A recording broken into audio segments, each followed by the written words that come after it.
Ya, kita lanjutkan pembicaraan di Hari Kesehatan Sedunia ini dengan menjawab pertanyaan dari penelpon. Silakan Pak Irfan dulu mungkin ya. Untuk pertanyaan dari Pak Jimmy tadi mengenai apakah mungkin ini ada berbeda-beda tarif iuran berdasarkan tingkat resiko. Jadi perokok itu bisa lebih tinggi dan bisa penyesuaian untuk yang tidak merokok atau yang jarang menggunakan BPJS, berarti kan menjaga kesehatan. Silakan Pak. Ya, yang pertama kami harus ungkapkan bahwa ini kan program asuransi sosial. Jadi agak berbeda dengan komersial di mana iurannya itu atau premi itu berbeda tergantung risiko. Nah, ini asuransi sosial kenapa diwajibkan juga kepada seluruh penduduk? Nah, di salah satunya itu untuk gotong royong dan iurannya itu affordable. Sehingga kita tidak ada pembatasan usia maupun risiko. Jadi iurannya sama sesuai ketentuan yang berlaku. Terkait dengan rokok itu mungkin banyak sekali diskusi. Bagaimana dengan perokok? Apakah itu cukainya lebih tinggi ditambahkan lalu dimasukkan ke program JKN cukai atau iurannya kan ditambah gitu dan sebagainya? Ya itu kan masing-masing punya pendapat. Tapi prinsipnya begini, kalau dari BPJS Kesehatan ya kita promotif preventif gaya hidup sehat agar tidak merokok. Tapi ya sampai dengan saat ini sesuai peraturan belum sampai ke arah sana. Semoga bisa juga difasilitasi ini agar kita mengarah kepada kehidupan yang lebih sehat dan juga gotong royongnya tercipta dari program jaminan kesehatan ini. Tadi pertanyaan Pak Jimmy juga Pak, kenapa sih harus berjenjang dulu? Karena mereka kan ingin cepat kalau bisa langsung diatasi di rumah sakit. Ya, selama itu bukan gawat darurat medis, maka sesuai dengan kompetensi masing-masing fasilitas kesehatan. Artinya kalau penyakit di mana kompetensi dokter maupun fasilitas kesehatan bisa ditangani di vaskes tingkat pertama, tidak perlu di tingkat rujukan. Bayangkan kalau seandainya tidak ada rujukan, semuanya boleh langsung ke RSCM. Yang terjadi apa? Penumpukan di vaskes itu padahal penyakitnya ringan dan bisa ditangani di vaskes tingkat di bawahnya begitu. Itu salah satu filosofinya harus harus ditangani oleh tenaga kesehatan vaskes sesuai kompetensinya. Pak Irfan, mungkin salah satu alasan juga adalah karena mungkin banyak yang merasa pada saat tingkat rumah sakit pelayanannya sudah lebih baik. Tadi diceritakan, saya ke Pak Rudi tadi menceritakan bahwa pada saat ke puskesmas diceritakan Bapak hanya boleh 1 kali sebulan. Kedua, dokternya nggak ada. Jadi kurang profesional rasanya begitu Pak. Ya, itu mungkin masukan bagi kita BPJS Kesehatan. Tentu kami juga koordinasi dengan tadi mitra kami, baik itu puskesmas maupun klinik atau dokter praktek perorangan. Dan sebenarnya ada pilihan. Maksudnya pilihan begini, peserta bagi yang tidak puas kepada vaskes tingkat pertama, selama 3 bulan minimal, dia boleh pindah ke klinik 24 jam atau dokter praktek perorangan atau puskesmas yang menurut dia pelayanan lebih baik.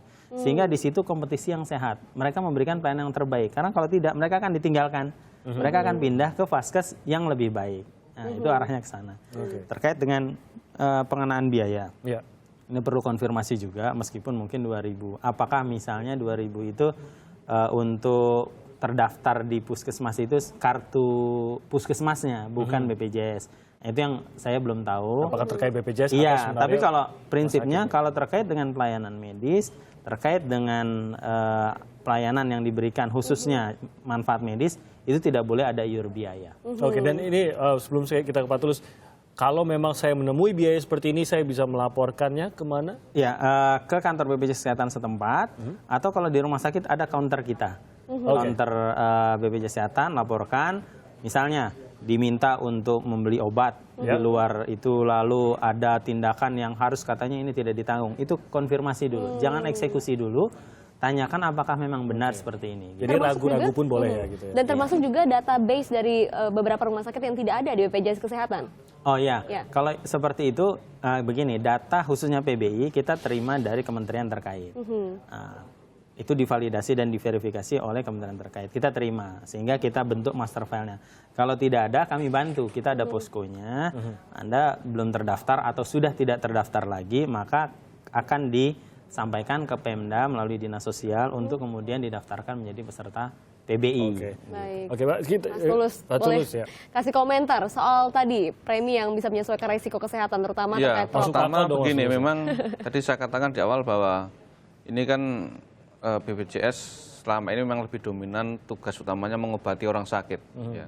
Sebenarnya kan lebih mulia, lebih bagus kalau hulunya adalah menjaga agar orang tidak sakit sehingga tidak perlu Pencegahannya BPJS. gitu ya. Karena unsur tadi, kalau tadi pola hidup masyarakat belum sehat, itu berapapun iurannya, itu BPJS bisa jebol. Makanya salah satu sekarang finansial BPJS bleeding, berdarah-darah selain karena iurannya kecil, itu juga masyarakat belum mengutamakan hidup Pola sehat hidup tadi. sehat. Salah satunya merokok tadi. Ini yang saya kira memang ini harus menjadi PR utama agar dokter-dokter yang sudah mendapat kapitasi itu harus mendidik pasiennya agar tidak berobat tapi menjaga kesehatan. Jadi tugas itulah yang sebenarnya harus dijaga. Tapi bisa dilakukan Pak Tulus, yaitu membedakan antara mereka yang merokok harus iurannya lebih tinggi, yang tidak merokok Ya iurannya lebih sangat rendah. bisa, apalagi kalau kita bicara soal peserta yang PBI, peserta iuran yang dibiayai negara itu ya. Oke. Kita bayangkan kalau satu rumah tangga ada yang merokok satu bungkus saja sehari, yang rata-rata sehari katakanlah 15.000, berarti dalam 1 bulan dia sudah lebih dari 400.000. Ya. Sangat cukup untuk membayar BPJS yang kelas 1 sekalipun untuk satu keluarga. Sehingga ekstrimnya orang yang merokok ini mestinya dikeluarkan, didiskualifikasi Ya, nggak dari mampu begitu anggota ya. BPI karena dia mampu. Tapi persoalannya kan mereka juga korban karena negara ini belum mengendalikan konsumsi Penjualan rokok rokok. secara serius, soal iklan, soal penjualan di retailer, anak-anak dan segala macam. Sehingga ini mestinya mereka juga ada pengendaliannya di situ. Cuma ya tadi, ini kan di satu sisi tadi soal hulunya belum beres dari perilaku masyarakatnya yang masih sangat tidak sehat rata-rata, apalagi soal pola makannya misalnya ya, dan juga sekarang iuran tadi diberitakan naik kan. Ini juga saya mungkin baru ngerti juga bahwa iuran BPJS itu bukan kali ini naik, tapi nanti per 2 tahun bisa dinaikkan. Oh. Waduh. Ya, per 2 tahun karena undang-undangnya begitu, PP-nya begitu. Ini yang kita pertanyakan lalu apa bedanya iuran BPJS yang notabene gotong royong dan sosial kalau tiap 2 tahun naik dan akhirnya menyamai asuransi komersial misalnya. Iya. Nah, ini tolong nanti dipikirkan di level kebijakan. Yang satu wajib soalnya Pak. Ya, nah ini yang masalahnya gawat wajib. nih. Wajib dan gotong royong, berarti kan Iya. ada yang menikmati, ada yang tidak menggunakan juga begitu. Iya. Misalkan mereka sehat saja. Mas Irfan kasih sedikit konfirmasi Iya. sebelum kita tutup dialog Ya, ini. Oke. Terkait dengan iuran memang benar bahwa itu tiap 2 tahun sekali evaluasi. Namun begini, sebenarnya ini penyesuaian iuran itu untuk mengejar yang hitungan dari awal. Hitungan dari awal itu belum dikejar juga sampai Dengan sekarang. artian bisa berhenti begitu, tidak akan naik lagi kalau Artinya sudah mencapai hitungan begini, yang bagus. di tahun 2000 sebelum BPJS berdiri, DJSN mengajukan 27.500 yang terbawah untuk PBI. Sekarang saja 23.000. Dibanding 2013, iuran sekarang saja masih kurang. Jadi penyesuaian bukan karena tiap tahun mau naik, menyesuaikan yang diajukan 2 tahun lalu saja belum sampai. Baik. Tahun 2015 diajukan 36.000, belum sampai juga. Nah ini tuh mengajukan ke sana. Ya. Harapannya kalau sudah memang balance antara pengeluaran biaya manfaat dengan iuran, itu akan stabil. Paling kalaupun ada koreksi, koreksi terkait dengan inflasi saja. Dan Pak. mudah-mudahan juga pelayanan Soal lebih masalah inflasi itu maksimal tiap ya. tahun Iya. terjadi. Pak Irfan ya, baik. inflasi. Tapi penambahan mereka yang tergabung dalam BPJS ini juga akan membantu menekan Betul. iuran, Iya. betul ya? Iya. Oke. Terima kasih Baik, sudah terima bergabung kasih. pagi hari ini Mas Terima kasih Irfan banyak. Humaydi Iya, dan bagus. juga Mas Tulus Abadi. Tapi harus diingat, jangan bergantung pada BPJS. Siapa juga yang mau sakit. Jadi Betul. jaga kesehatannya. Kalau bisa, itu BPJS jangan pernah dipakai kalau bisa. Karena sehat terus. iya. Nggak apa-apa deh, saya bayar, katakan berapa sekarang? Kelas 1 aja 80.000.